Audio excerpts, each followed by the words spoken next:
Now, marriage is a ministry. Marriage is a ministry. So be careful what you ask for. Be careful what you ask for. Marriage is not about selfish fulfillment. Marriage is giving, not taking. When you marry someone, you marry everything he or she is. And everything he or she has been, you marry. Them children are your children.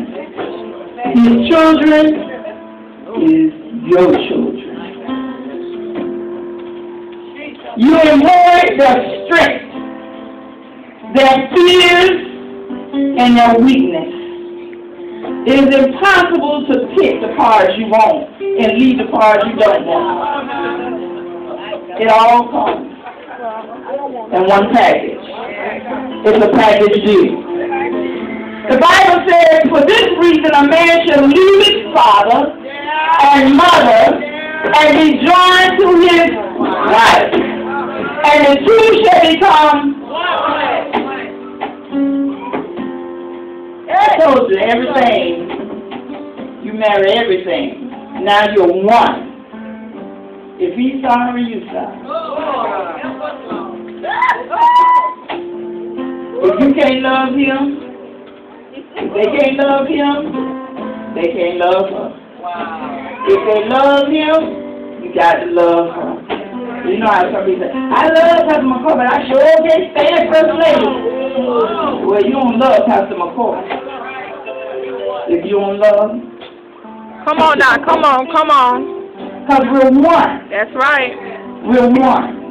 And that cleave means to cling, to adhere to catch by pursuit, or follow close after. You must leave everyone else. Check that out. And cling to your wife, to your husband. It is unhealthy to cleave to someone other than your spouse for support. You know that best friend that growed up? Don't hope to be like that. No other friendship, no matter how wholesome, should have more influence over you than your spouse. Come on now. But Daddy said I should go. And Tammy and us growing up, we had the same house on the same street. No one should have more influence than your spouse. Some of you could save your marriage right there. That's right. So you listen to other people. Other people got more power over you than the one that you have a covenant with. If you would leave some of these extramarital ties and cleave to your companion, cleave to them.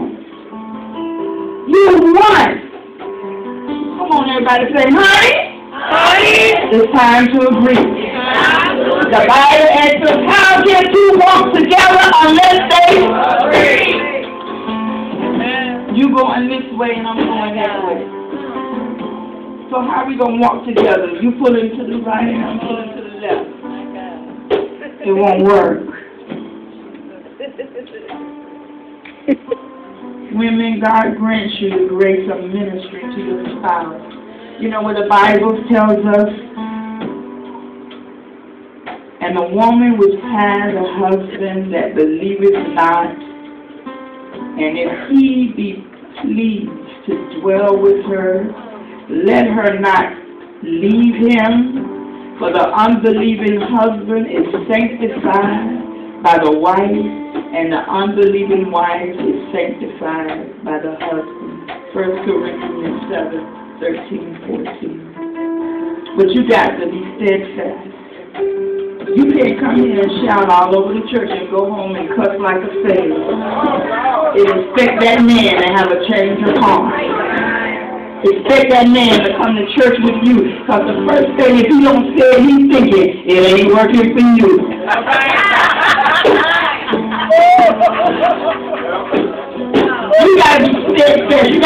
break down the middle. You got to believe in what you say you believe in. And we have proof that it could change. It could bring him in. It could turn him around. And you may not see an immediate change immediately. It takes time even for a small cut to heal. Healing is a process. So don't be nagging and just walk the walk. Just walk the walk. God will give you the oil of compassion. And if we wind up sincere love support into your husband's womb.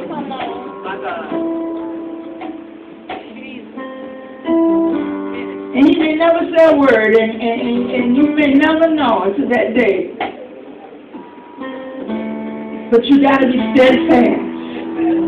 The Apostle Paul teaches the married woman not to be so spiritual that she's unavailable for the ministry of marriage. 1 Corinthians 7:33-34, God says, I want the married woman to be concerned about pleasing her husband. What you say? And vice versa. It says your ministry as a wife is not in the mall.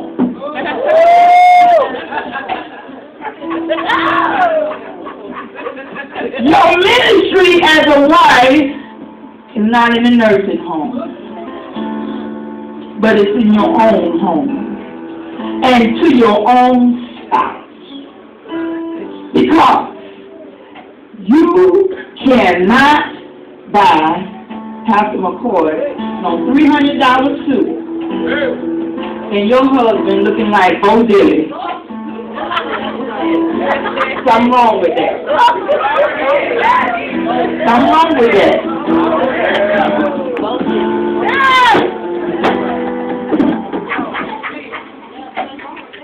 It starts in your home first.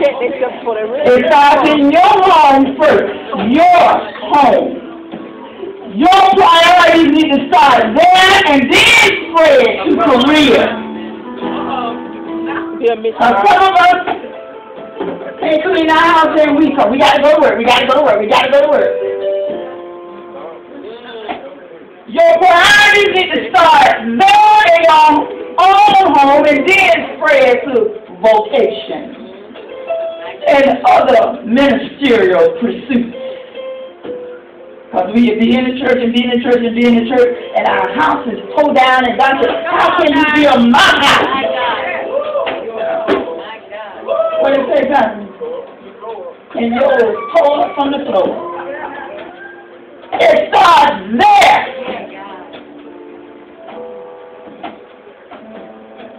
And we wonder why we're not effective.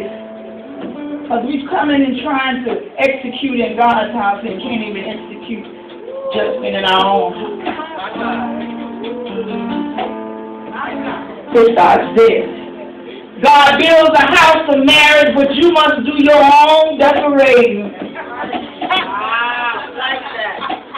You got to do your own decorating. In effect, God said, I release you, married woman, from the level of consecration I expect from the single woman, so that she will be able to spend time decorating her relationship. See, the things that I could do for the Lord when I was single is not so tangible now that I'm married.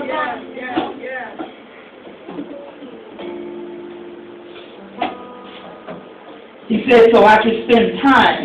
And I can hear you saying, but I need to spend time with the Lord. And true that. The Bible doesn't release us from our relationship with the Lord. It just sets some priorities for us. You are called to be committed to God and be a companion to your spouse. God has ascribed order to marriage. Your bed is undefiled, married people. People say, oh, married, why get married? Because your bed is undefiled. Decorate your relationship with holiness. Yes, but do not neglect each other in the name of spiritual things.